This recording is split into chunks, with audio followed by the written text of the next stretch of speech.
Hello student, welcome to our class in standard 8th. Today we will complete this lesson in subject of essays, lesson number 1, socio-religious reformer. We were came Ramakrishna Paramhans. बच्चों हम socio religious reformer के बारे में read कर रहे थे और हमारा लेसन कंटिन्यू था. तो आज हम रामकृष्ण परमहंस जी के बारे में पढ़ेंगे. और so let start and watch carefully. आप लोग का अब रिस्पॉन्स सही नहीं आ रहा है. और पहली बात तो एक बात मैं आपको बताऊं कि जो भी आप लोग लेक्चर अटेंड कर रहे हैं, जो भी टेस्ट दे रहे हैं, उसके अकॉर्डिंग, और जिसने एग्ज़ाम दिए उसके अकॉर्डिंग ही बच्चे पास होंगे. ये साल में कोई मास प्रमोशन होने वाला नहीं है. इसलिए केयरफुली सारे वीडियो देखो और अकॉर्डिंग टू वीडियो और रिटर्न वर्क के अकॉर्डिंग और टेस्ट के अकॉर्डिंग आप लोग को इंटरनल मार्क्स मिलेंगे. ओके बच्चों, नाउ चलो लेट स्टार्ट.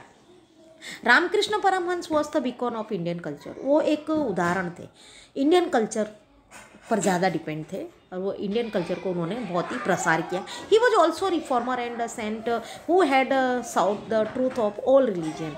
उन्होंने वो मतलब ऐसे तो इंडियन कल्चर पे ज़्यादा उन्होंने फोकस डाला.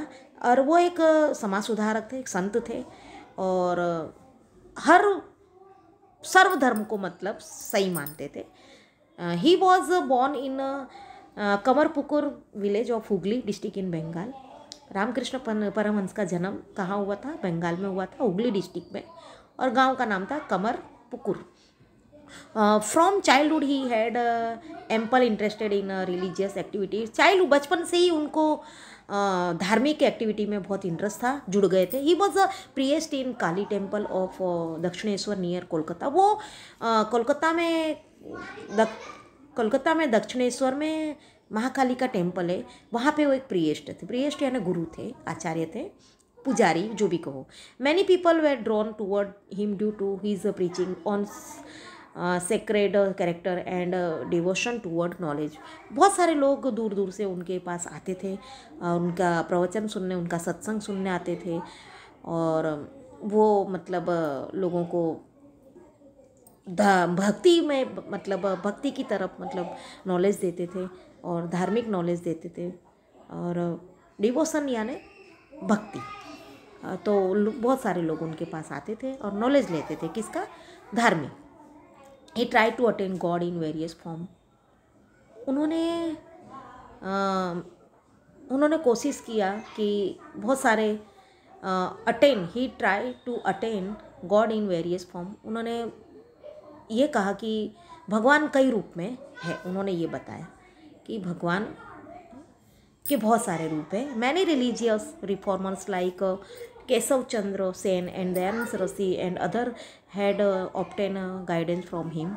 तो उन्होंने सभी धर्मों को सम्मान दिया, सभी धर्मों के बारे में उन्होंने कहा.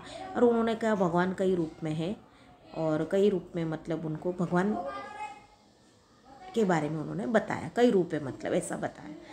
और उनके जो और भी कई रिलीजियस रिफॉर्मर थे, धार्मिक सुधारक, उनमें जो केशव चंद्र सेन थे, दयानंद सरस्वती थे और कुछ और, उनसे गाइडेंस लेते थे. इतने महान थे.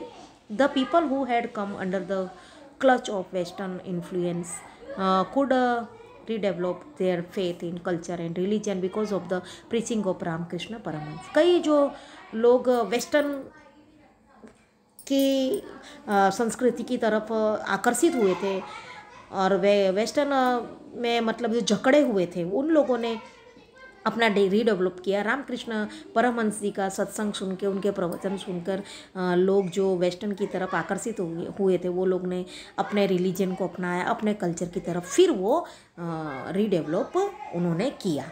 और इनके वाणी से, इनके प्रवचन से, तो इनके प्रवचन से मतलब यंगर्स को, यूथ को बहुत ही मतलब फ़र्क हुआ. और वो वेस्टर्न कल्चर को छोड़कर वापस से अपने धर्म के प्रति जुड़े और रीडेवलप किया अपने धर्म को, सच्चाई को, मतलब धर्म के प्रति वफादार बने. किसकी वजह से? Preaching of Ramakrishna Paramhansa. Now we come to Swami Vivekananda.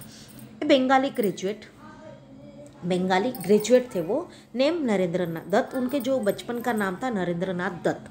Came into contact 1863 to 1902 AD. कब आए कॉन्टेक्ट में? 1863 से 1902 2 तक विथ रामकृष्ण परमहंस के कॉन्टेक्ट में आए।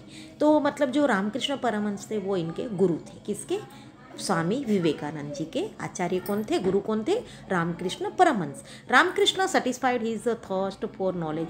रामकृष्ण परमहंस ने जब नरेंद्र नाथ को देखा, स्वामी विवेकानंद को, उनकी तरफ उनका विश्वास बढ़ गया और उनको ऐसा लगा नहीं, मेरी मतलब जो नॉलेज था रामकृष्ण परमहंस में, उस नॉलेज को देख के उनकी प्यास बुझी, उनको संतुष्ट हुआ कि ये एक इंसान ऐसा है जो हमारे कल्चर को, हमारे धर्म का प्रचार कर सकता है, हिंदू धर्म को डेवलप कर सकता है। तो इसलिए रामकृष्ण परमहंस ने कुछ उनमें ऐसी स्पेशलिटी देखी, उनको देखकर, उनका नॉलेज देखकर वो सेटिस्फाई हुए। कौन? रामकृष्ण परमहंस। और उन्होंने Narendra became a disciple of Ramakrishna and become a saint acquiring the name Swami Vivekananda. और वो उनके शिष्य बने। किसके? रामकृष्ण परमहंस के। और बाद में वो स्वामी विवेकानंद, संत स्वामी विवेकानंद बने। कौन? Narendranath Datta. He did intensive study about Indian and western philosophy. उन्होंने दोनों मिक्स स्टडी की, इंडियन स्टडी भी की और वेस्टर्न फिलोसॉफी। फिलोसॉफी या तत्व ज्ञान, जो लॉजिक होता है, जो अलग अलग दर्शन शास्त्री बोलते हैं ना, तो दार्शनिक शास्त्री, तो उसमें उन्होंने वेस्टर्न को भी स्टडी किया और इंडियन के बारे में, इंडियन कल्चर के बारे में भी उन्होंने डीपली स्टडी की। तो दोनों मतलब उन्होंने वेस्टर्न में भी ईस्टर्न में भी स्टडी की। Swami Vivekananda advised people to serve poor and look for God in needy people. बोले, उन्होंने यूँ कहा था कि लोगों की सेवा करो, वो भी कैसे? गरीब लोगों की। अगर तुम गरीबों की सेवा करोगे तो समझ लो कि तुमने भगवान की सेवा की। तो जो ज़रूरतमंद है उनकी सेवा करो, तो वही समझ लो कि तुम भगवान की भक्ति, वही मतलब गरीबों की सेवा में है, भगवान की भक्ति है। भगवान खुश होंगे अगर ज़रूरतमंद की तुम हेल्प करोगे, गरीब लोगों की सेवा करोगे, तो समझ लो कि तुमने क्या किया? प्रभु सेवा। गरीबी सेवा ही प्रभु सेवा है। He created in Indian youngsters the pride for our past and awareness for a bright future.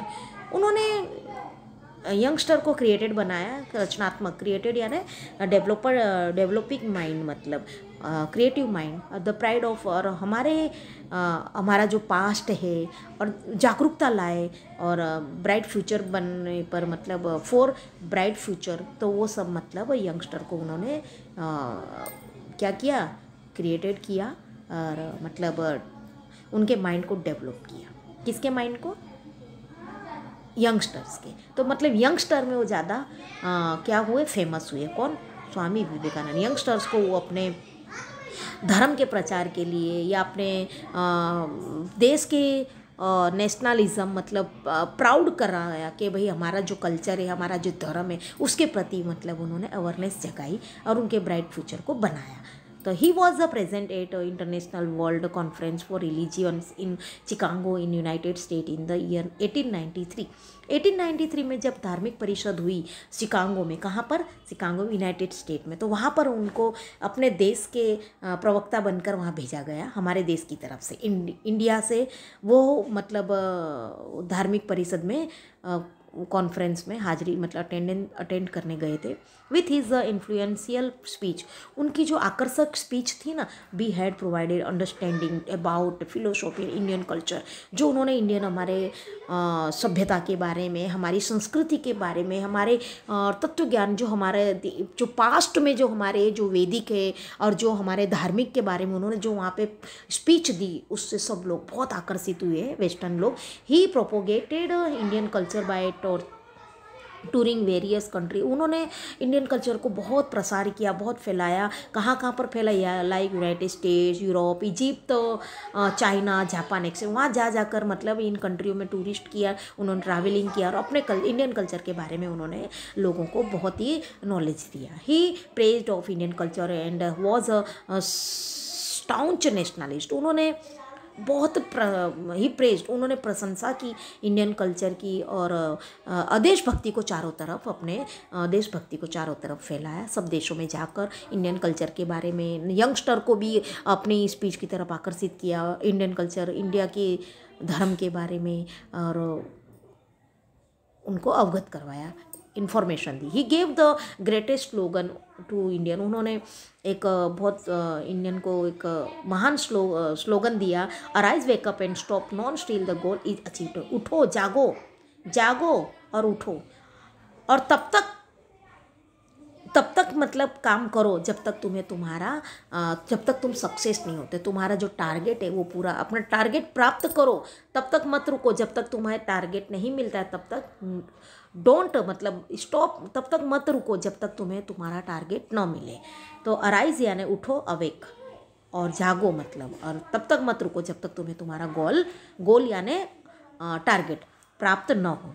Swami Vivekananda stabilized Ramakrishna mission Math in Belur in the year 1897 AD। उन्होंने अपने ही गुरु के नाम पर एक रामकृष्ण मिशन मठ का स्टेबलाइजमेंट किया बेलूर में 1897 में AD in the name of his guru. This mission adopted the ideals of service to men through various work. उनका इस मिशन में उनका मेन पर्पज़ ये था कि अलग अलग कार्य से आइडियल ऑफ सर्विस का देश की सेवा करना, और यंगस्टर में अपने यंगस्टर को मतलब अपने देशभक्ति फैलाना था, और अलग अलग संस्थाओं के थ्रू कार्य करना था, various work. The mission implemented the slogan service to man to service to God. तो उनका मेन स्लोगन था इस मिशन का, रामकृष्ण मिशन का, कि इंसान की सेवा ही प्रभु की सेवा है। By gaining motivation from the life of Ramakrishna Param. वो ये स्लोगन उन्होंने अपने गुरु से प्रभावित होकर इंस्पायर होकर वो ये वाला स्लोगन उन्होंने दिया था। This mission open various school. अब ये मिशन में उन्होंने कई स्कूलें मतलब देश में कई स्कूलों की स्थापना की चारों तरफ। For empowering education and service was granted to people by पे ओपनिंग हॉस्पिटल। और लोगों की सेवा के लिए उन्होंने देश भर में मतलब जगह जगह पर हॉस्पिटलों की स्थापना की। One now the branches of this mission are functional in India and abroad. आज की तारीख में भी हमारे देश में रामकृष्ण मिशन की जो हॉस्पिटलें हैं, स्कूलें आज की तारीख में इंडिया में ही नहीं कार्य कर रही है, यहाँ तक कि इंडिया के बाहर विदेशों में भी रामकृष्ण मिशन की स्कूलें कार्यरत है। Reform movement in Muslim society. अब हमारे हिंदू सोसाइटी में तो रिफॉर्मर बहुत है, जैसे लाइक स्वामी दयानंद सरस्वती, विवेकानंद जी, रामकृष्ण परम। लेकिन मुस्लिम सोसाइटी में भी रिफॉर्म मूवमेंट हुआ है। In early 19th century social and religious awakening was initiated in Muslim society under the leadership of people like Shariatullah from Bengal and Syed Ahmad Khan from Raebareli in Uttar Pradesh. अभी इनके रिफॉर्मर का नाम था। कहाँ से शुरुआत की लीडरशिप के अंदर थे, किसके अंडर में आरंभ हुआ? एक तो सरायतुल्लाह थे बंगाल के थे, और सैयद अहमद खान रायबरेली के थे Uttar Pradesh. They were motivated by the preaching of religious leader Shahwalla from Delhi. वो कहाँ से किससे इंस्पायर हुए? तो वो जो रिलीजियस लीडर थे शाहवल्ला दिल्ली के थे, उनसे प्रभावित होकर उन्होंने लोगों में मतलब अपने समाज को सुधारने के लिए वो अपने ये जो लीडर थे शाहवल्ला जो दिल्ली के थे, उनसे प्रभावित होकर उन्होंने कार्य आरंभ किया। They believe that the Britisher could stabilise their rule in our country as Islamic religion was becoming influenced. उनको ऐसा था कि अगर ब्रिटिश लोग अपना रूल्स हमारी कंट्री में ब्रिटिश रूल होगा तो हमारे जो इस्लामिक रिलीजन है वो उनकी तरफ आकर्षित हो जाएंगे, उनका मानना ये था। इसलिए उन्होंने उनकी तरफ आकर्षित न होकर अपने इस्लाम धर्म की तरफ उनके समाज के उनकी कम्युनिटी को इस्लाम धर्म की आकर्षित करने के लिए उन्होंने आरंभ किया। They started Wahhabi movement. उन्होंने कौन सा आंदोलन? वहाबी मूवमेंट स्टार्ट किया in order to strengthen the Islamic religion and culture and also to make it more sacred and pure. उसको और पवित्र और प्योर बनाने के लिए उन्होंने इस्लामिक रिलीजन एंड कल्चर को मजबूत बनाने के लिए उन्होंने वहाबी मूवमेंट स्टार्ट किया। Now, in spite of the Wahhabi movement, certain Muslims were influenced by Western culture and thus English education became widespread. जब वहाबी मूवमेंट तब कुछ जो मुस्लिम थे वो बहुत ही वेस्टर्न कल्चर की तरफ बहुत इन्फ्लुएंस्ड थे, यानी आकर्षित थे, इसलिए उनको इंग्लिश एजुकेशन चारों तरफ फैला हुआ था। Due to the orthodox nature of ulemas Muslims remain deprived of English education social gain, that is why the education of Muslim and rise of middle class was not satisfactory. अब ये जो चारों तरफ इंग्लिश एजुकेशन फैला हुआ था, उसकी तरफ जो पुराने विचारों के जो मुस्लिम धर्म के, इस्लाम धर्म के जो पुराने लोग थे, वो इस इंग्लिश एजुकेशन सेटिस्फाई नहीं थे। इसलिए उन लोगों ने अपने धर्म की मुस्लिम इस्लामिक धर्म की स्थापना मतलब उन्होंने की, और इस्लाम धर्म की तरफ उनके जो समाज वाले हैं लोग हैं वो उनकी तरफ इन्फ्लुएंस्ड हो, और जो वेस्टर्न कल्चर की तरफ जो जुड़े हुए थे वहाँ से वो अपने धर्म की तरफ क्या हो, इन्फ्लुएंस्ड हो। इसलिए उन्होंने मतलब ये मूवमेंट वहाबी मूवमेंट किया। Sir Syed Ahmad Khan was born in उमराव फैमिली। जो सर सैयद अहमद खान थे ना, वो उमराव फैमिली से, उमराव फैमिली यानी राजाओं की फैमिली में बॉर्न हुए थे। During the revolt of 1857 he was serving the East India Company as employ and had remained loyal towards the company. उन्होंने जब रिवोल्ट हुआ था 1857 का सबसे पहला जो विप्लव, तो उस समय उन्होंने, तब वो ईस्ट इंडिया कंपनी में नौकरी करते थे, और उन्होंने पूरी ईमानदारी के साथ वो कंपनी में उन्होंने अपना पूरा योगदान दिया था। आफ्टर हिज रिटायरमेंट इन 1860, उनके रिटायरमेंट के बाद 1869 ही वेंट टू इंग्लैंड, वो इंग्लैंड चले गए थे। And was influenced by western broad mindedness he pleaded to his people. जब उन्होंने वहाँ इंग्लैंड में गए तो उन्होंने देखा कि वहाँ पे बहुत सारे वेस्टर्न ब्रॉड माइंडेडनेस थे, मतलब लोग, उनके जो मुस्लिम समाज के लोग थे वो इंग्लिश वेस्टर्न मतलब कल्चर में ज़्यादा डिपेंड थे। उन्होंने उनसे प्लेडेड यानी अपील की, रिक्वेस्ट की मुस्लिम लोगों से कि to adopt English education, change the orthodox attitude and step out their backwardness. तो जो इनकी जो बैकवर्डनेस थे ना, तो उन्होंने जब वहाँ उन्होंने देखा कि वहाँ पे ब्रॉड माइंडेडनेस थे। अब जो इनका जो समाज था, भले ही इनके समाज में ऑर्थोडॉक्स पीपल बहुत थे और बुरखा प्रथा थी, और जो गर्ल्स थी उनकी बहुत वर्स्ट पोजीशन थी वुमेन की, और बहुत पिछड़ा हुआ समाज था। तो जब वहाँ पर उन्होंने देखा कि वहाँ पे ब्रॉड माइंडेड है, नैरो माइंडेड नहीं है वेस्टर्न में, तो उन्होंने भी लोगों को कहा कि आप भी मतलब अपने जो पुराने विचार हैं उनको मतलब रिमूव करो, और अपने बैकवर्डनेस को से बाहर निकलो, अपने वो पुराने विचारों से बाहर निकालो, और इंग्लिश एजुकेशन को आप पढ़ोगे तो आप मतलब अपने थॉट से, अपने विचारों को क्या करोगे, चेंज कर सकोगे। ही स्टार्टेड अ मैगजीन नेमली तहजीब उल अखलाक इन 1870 AD। ही स्टेबलाइज्ड अलीगढ़ मुस्लिम कॉलेज। उन्होंने लोगों के विचार बदलने के लिए, जो लोगों के पुराने विचार थे उनको चेंज लाने के लिए मुस्लिम कॉलेज अलीगढ़ में 1875 में स्टार्ट की, which is non today Aligarh Muslim university. आज की तारीख में अलीगढ़ मुस्लिम यूनिवर्सिटी के नाम से जाना जाता है। ही translated the books of literature and science in Urdu language and made Muslim familiar with the western knowledge. उन्होंने, ऐसा नहीं है कि वो अपने धर्म पे ही मानते थे, लेकिन उनका कहना ये था कि जो हमारे ऑर्थोडॉक्स यानी जो पुराने विचारों में जकड़े हुए लोग हैं जो, तो उनको वो मतलब चेंज करना चाहते थे। उनको विचार को चेंज करने के लिए उन्होंने जो वहाँ की जो इंग्लिश में जो लिखा हुआ था लिटरेचर, उन्होंने उसका ट्रांसलेशन किया उर्दू लैंग्वेज, ताकि ज़्यादा से ज़्यादा मुस्लिम लोग वेस्टर्न नॉलेज से भी प्रभावित हो और वहाँ से कुछ सीखने के लिए। ही अपोज द वेल सिस्टम, बुरखा, देखो उन्होंने जो बुरी प्रथाएं थी, बुरखा प्रथा and child marriage and favoured education for girls and window remarriage. उन्होंने भी मतलब जैसे हमारे समाज में जैसे पहले पुरानी जो प्रथाएं थी उनको मिटाने के लिए रिफॉर्मर हुए थे, इनके समाज में भी जो जिनकी पुरानी प्रथाएं थी, बुरखा प्रथा, child marriage, window marriage, remarriage, ये सब में मतलब इन्होंने उसके अपोज, इन्होंने भी उसके उनको प्रोटेस्ट किया, मतलब उसको अपोज किया। Sikh society, now Sikh society, the reforms of 19th century also influenced the Sikh society। अब सिख सोसाइटी भी 19th सेंचुरी में उसमें भी जागृति आई to remove the evils that had enter in Gurdwara and also for better management Shiromani Gurdwara Prabandhak Samiti. तो पुरानी प्रथाओं को मिटाने के लिए गुरुद्वारा में अच्छा मैनेजमेंट हुआ, और और शिरोमणि गुरुद्वारा प्रबंधन समिति का स्टेबलाइजमेंट हुआ, बनी to impart English education along with religion. अब ये जो इंग्लिश एजुकेशन से क्या होता था कि नई नई टेक्नोलॉजी, हमारे जो विचार है, विचारधारा बदलने का, लेकिन उसके साथ साथ धार्मिक एजुकेशन को भी इन्होंने सीखा। मतलब उसके साथ साथ धार्मिक एजुकेशन और इंग्लिश एजुकेशन दोनों को मतलब लोगों में ज्ञान दिया। इन सिख खालसा कॉलेज वो stabilised in Amritsar, many schools were also stabilised. तो बहुत सारी स्कूलों को मतलब उस समय स्टेबलाइजमेंट किया, स्थापना की। अमृतसर में खालसा कॉलेज की स्थापना की। Parsi society the Parsi youngster who had acquired English education stabilised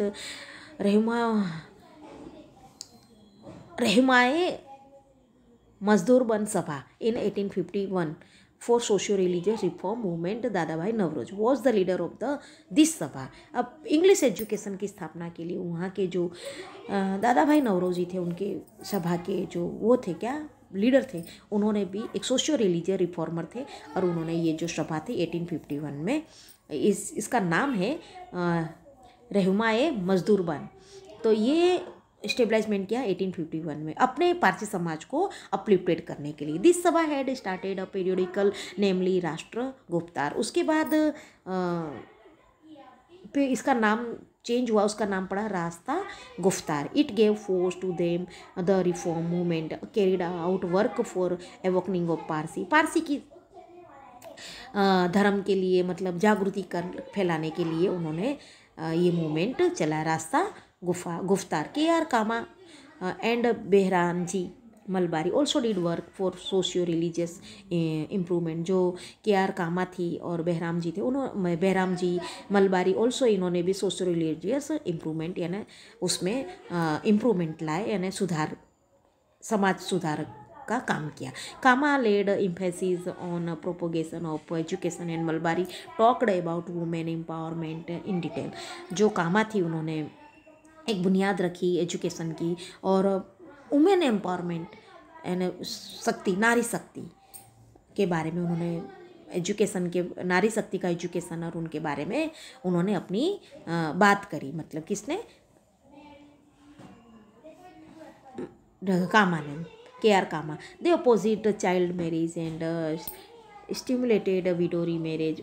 वो भी मतलब चाइल्ड मैरिज के मतलब उन्होंने अपोजिट किया, विरोध किया और विडोरी मैरिज के प्रति उन्होंने प्रोत्साहन किया। इट वॉज सिफारिश की, मतलब it was due to the efforts of Malabari that the government framed a law about agreeable age for marriage in 1891। उन्होंने it was due to the effort of Malabari that the government, उन्होंने government ने 1891 में marriage के प्रति एक क्या बनाया? Agreeable as, मतलब कोई फिक्स एज के लिए उन्होंने कानून पास किया। Now Jyotiba Phule was a well known social reformer of Maharashtra state. जो ज्योतिबा फुले थे वो बहुत जाने माने सोशल रिफॉर्मर्स थे महाराष्ट्र राज्य के। He started girls school in Pune in 1857। तो ये जितने भी रिफॉर्मर हैं उन्होंने वुमेन एम्पावरमेंट पे ज़्यादा ध्यान दिया। तो उन्होंने भी देखो स्कूल कन्याशाला की स्थापना की पुणे में 1857 में। He helped the widows to remarry. उन्होंने भी विडोज की रीमैरिज करने में बहुत हेल्प की, मतलब प्रोत्साहन दिया, सिफारिश की कि भाई विडो जो है, विडो मीन्स विधवा, विवाह, पुनर्विवाह। He challenge the authoritativeness of Brahmin in society. उन्होंने ब्राह्मीण जो सोसाइटी में जो ब्राह्मीण लोग थे वो ज़्यादा अपने ऑर्थोडॉक्स विचारों के थे, तो उनको चैलेंज दिया।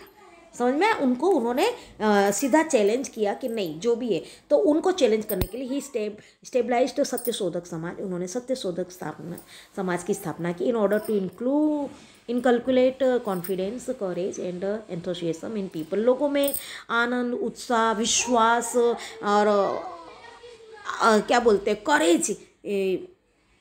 करेज या ना उग्रता, ये मतलब हिम्मत दिलाने के लिए उन्होंने सत्यशोधक समाज की स्थापना की। ओके बच्चों, आज हमारा ये लेसन पीरियड यही फिनिश होता है। I will completed in sorry बच्चों, एक ठक्कर बापा का रह गया है तो मैं आई विल कंप्लीट टुडे, अभी कंप्लीट कर देती हूँ। Okay, now we will come Thakkar Bapa. Thakkar Bapa gave valuable contribution for the upliftment of untouchables Harijan. जो अनटचेबल जिनको कहते हैं ना हरिजन, हरिजन यानी जो स्वीपर होते हैं, फोर्थ कैटेगरी के लोग होते हैं, तो उनको मतलब लोग छूते नहीं थे, कहते हैं कि हरिजन है, तो उनको ऊपर लाने के लिए उन्होंने बहुत बड़ा योगदान है किसका, ठक्कर बापा का. बाय प्रोवाइडिंग इज सर्विस, अपनी सेवा की for many years as minister of Akhil Hind Harijan. Akhil Hind Harijan Sangh में उन्होंने एस मंत्री के तौर पर उन्होंने बहुत सारे साल सर्विस मतलब सेवा की उन लोगों की, हरिजन लोगों की, which was stabilized by Gandhi ji. जो ये अखिल हिंद हरिजन संघ था वो किसके द्वारा स्टेबलाइजमेंट किया गया था, गांधी जी के द्वारा. तो वहाँ पर रहकर उन्होंने लीडर बनकर, मंत्री बनकर लोगों की सेवा की. किन लोगों की, हरिजन लोगों की. His contribution is to provide relief to people affected by natural calamities is not worth. उन्होंने जो उनका जो योगदान है ना, वो जो नेचुरल कैलेमिटी यानी जो कुदरती आफत आती है, जो आपत्ति, उसमें लोगों को मतलब बहुत उन्होंने रिलीफ पहुंचाया. और उन जो नेचुरल कैलेमिटी में जो लोग इफेक्टेड थे, जिन लोग इफेक्टेड यानी जिनको असरग्रस्त लोग होते हैं, जो जैसे अर्थक्वेक आता है या तूफान आता है या फ्लड आता है, तो उस समय जो लोगों को असर होती है, तो उन लोगों को उन्होंने खूब मतलब फंड पहुंचाया और मदद की. Amritlal Thakkar namely Thakkar Bapa was born in 1869 AD in the city of Bhavnagar. इनका जन्म, इनका नाम तो ठक्कर बापा, लेकिन नाम इनका अमृतलाल ठक्कर था और 1869 AD सिटी ऑफ भावनगर में इनका जन्म हुआ था. ही was a dutiful servant through out his life. पूरी लाइफ में वो एक कर्तव्यनिष्ठ इंसान थे और सेवा की उन्होंने. ही हैड सेवक मतलब he had acquired the degree of उन्होंने इंजीनियर की डिग्री ली थी. ही लेफ्ट हिज जॉब, उन्होंने अपनी जॉब छोड़ी, and for which he was really paid good salary as he started serving the people of Chevda after being influenced by Gandhi ji. उन्होंने अच्छी खासी जॉब, अच्छी सैलरी की उनको जॉब थी, फिर भी वो छोड़ी और उन्होंने गांधी जी से इन्फ्लुएंस्ड होकर, आकर्षित होकर उन्होंने गरीब लोगों की, हरिजन लोगों की सेवा की और उनको ऊपर उठाने की कोशिश की. ठक्कर बापा स्टेबलाइज्ड पंचमहाल भील सेवा मंडल. उन्होंने पंचमहाल भील सेवा मंडल की स्थापना की. And with its help he brought about A drastic change in life of Bhils who inhabited the deep jungle and hilly areas of Panchmahal. Panchmahal में जो डीप जो फॉरेस्टों में रहते थे, घने जंगलों में रहते थे, उनको उनके मतलब रहन सहन को चेंज किया, उनको ऊपर लाने की कोशिश की और उनके विचारों को बदला और उनको अपलिफ्टेड किया. Thakkar Bapa and his campaign freed the Bhil from the habit of alcohol and other evil custom and doubts. Alcohol यानी जो नशाखोरी में व्यस्त थे, जो नशा करते थे, शराब पीते थे, उनको उन्होंने सुधारा. और जो एविल कस्टम में, अंधश्रद्धा में, ब्लाइंडनेस में जो मतलब मानते थे, तो उन सब के वैसे एविल्स को, वैसी बुरी प्रथाओं को मिटाकर उनके उस समाज को वो ऊपर लाने के में उन्होंने बहुत बड़ी हेल्प की. और साथ में इनके बहुत सारे कंपेनियन थे. He open schools for the children. Bhil यानी जो आदिवासी होते हैं ना, एक आदिवासी जाति है भील, तो वो जो डीप जंगल में रहते थे, नशाखोरी में भी व्यस्त थे और अपने परिवार को ध्यान नहीं देते थे, तो ऐसी जगह उन्होंने स्कूलें ओपन की. He made them spin the wheel. उन्होंने उनको चरखा दिया ताकि रोजी मिले, spin charkha. And involve them small cottage. और इस तरह छोटे छोटे गृह उद्योगों की उन्होंने घर घर में चरखा देकर गृह उद्योग की स्थापना की, लोगों को एक रोजगारी दी. एट टाइम पास्ट और कुछ एज टाइम, जैसे टाइम निकला, national awareness and awakening developed in people and they moved forward toward freedom movement. और जैसे जैसे समय तो लोगों में जागरूकता आई, लोगों में विकास हुआ और इस तरह अपने देश के प्रति फ्रीडम मूवमेंट जागा लोगों में. तब हमारे देश को आज़ाद कराने के ख्याल आए. Notable progress were seen in the condition of people from the backward classes. Gandhi ji gave importance to removal of untouchability. जो हमारे उस समय हमारे देश में जो अनटचबिलिटी के जो भावनाएं थी लोगों में, देश में बहुत फैला हुआ था. हरिजन लोगों को बहुत तुच्छ दृष्टि से, हीन भावना से देखते थे, तो गांधी जी ने ऐसे लोगों को के प्रोग्रेस में बहुत प्रशंसनीय भूमिका निभाई और उनके साथ जुड़े हुए ठक्कर बापा जैसे इंसान ने भी उन लोगों की बहुत सेवा की। तो बच्चों आज हमारा ये पीरियड यही समाप्त होता है और ये लेसन हमारा यही कंप्लीट होता है। You have to watch this, complete this lesson and carefully you have to watch. Okay, bye.